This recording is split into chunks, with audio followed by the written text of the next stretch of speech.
Bom dia menino, olha aí mais Carlos, senta aí que lá vai Carlos. Rapaz, o caboclinho novinho, que eu tinha o que, 19 anos, ele gostava muito de acompanhar o primo dele trabalhava de quê? De mascate. Mascate, esses cabos que vendem espelho, essas coisas, importa, importa. Então o primo dele chamava ele para trabalhar, ele gostava do trabalho porque andava em cidade, conhecia muito da cidade, conhecia a gente, então para ele tava bom demais. Aí ele chegou numa certa cidadezinha, ele conheceu uma moça, né? E começou a namorar com essa moça. Mas toda vez que estava namorando com essa moça, quando chegava certo horário da noite, ela dizia, não, eu vou embora que mamãe não gosta que eu fique mais do que isso não. E ele aceitava numa boa, né? Que é uma moça de família, não é nem por isso. E passou a sair muita conversa naquela cidade sobre a mula sem cabeça. O pessoal diz, rapaz, tá acontecendo aqui que a gente já, muita gente já viu.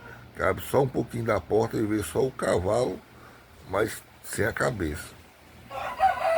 Tem muito. E ele era daqueles que quando chegava de noite ele não dormia dentro de casa não. Era uma casazinha, ele não morava na casa que eles ficavam sempre lugar, não era dentro da cidade, era um pouquinho. Não era longe daqui, dava para ver se a cidade, mas era um pouquinho a cidade assim, né? Dava para um pouquinho afastado. E era a casa toda aberta, o dia assim, não tinha um cercado, não tinha murado não. Aí ele fazia o que? Ele armava a rede de um pau para o outro. Antigamente o pessoal não tinha medo de nada, mas hoje em dia você armar a rede lá fora, o pessoal leva tudo. Mas antigamente não, se você gostava de armar uma rede de um pé de pau para o outro e dormia, já era bom, né? Aquele ventinho, e de casa uma quintura medonha, ele sempre dormia com a rede lá de fora. E os cabas diziam, rapaz, tu que tá dormindo, ontem eu passei, eu vi que tu tá dormindo lá de fora, né? Tu tem muita coragem, mano. Esse negócio de mula sem cabeça. Aí ele, que história, mas que não existe isso não.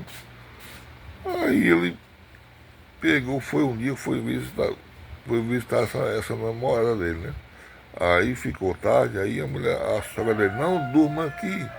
Ele pegou e dormiu, mas não, vou botar a rede aqui fora. A mulher dele, não, né? A sogra dele, não, não é muito bom você dormir aí fora, não, com essa história da mula, não sei o quê. Mas ele disse, não, faz medo não, isso não existe não. E armou a rede.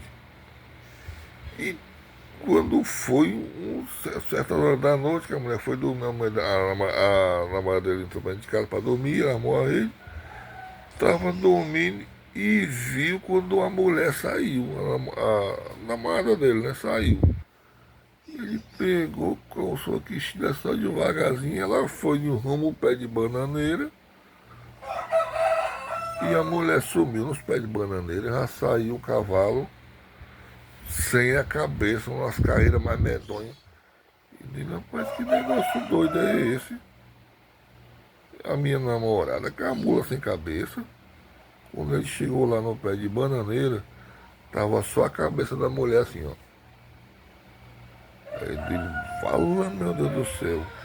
Na mesma hora ele foi lá, desatou a rede, botou dentro de casa aqui, pegou o beco. Chegou lá no primo dele, disse, ó primo, só amanheceu o dia, eu vou embora. Aí contou pro primo dele. Aí ele deu o quê? Mas tu tá mentindo, mas tu quer deixar a moça? Não, mas tô falando pra você que eu fui no pé de bananeira, eu via só a cabeça dela. E o primo não, todo mundo, quando ele contar essa história, todo mundo chama ele de mentiroso. Mas ele mesmo disse, eu namorei com uma mulher que vira uma mula sem cabeça. Todo mundo. Ele morreu dizendo, rapaz, eu namorei com uma mulher que era mula sem cabeça. Porque ele chegou no pé de bananeira e viu, mesmo no pé de bananeira, todo canto ele deixava a cabeça, né? Que a mula sem cabeça tem um canto certo para deixar a cabeça, né? Porque ela mesmo sem a cabeça, ela vê, né? Isso dizia os mais velhos, né? E até hoje morreu e dizendo que namorou com uma mulher que virava mula sem cabeça. Eu não acredito nessas coisas não, mas tem gente que acredita, né? Você acredita nessas coisas? Esse foi o caso, se você gostou, curta, comente e compartilha.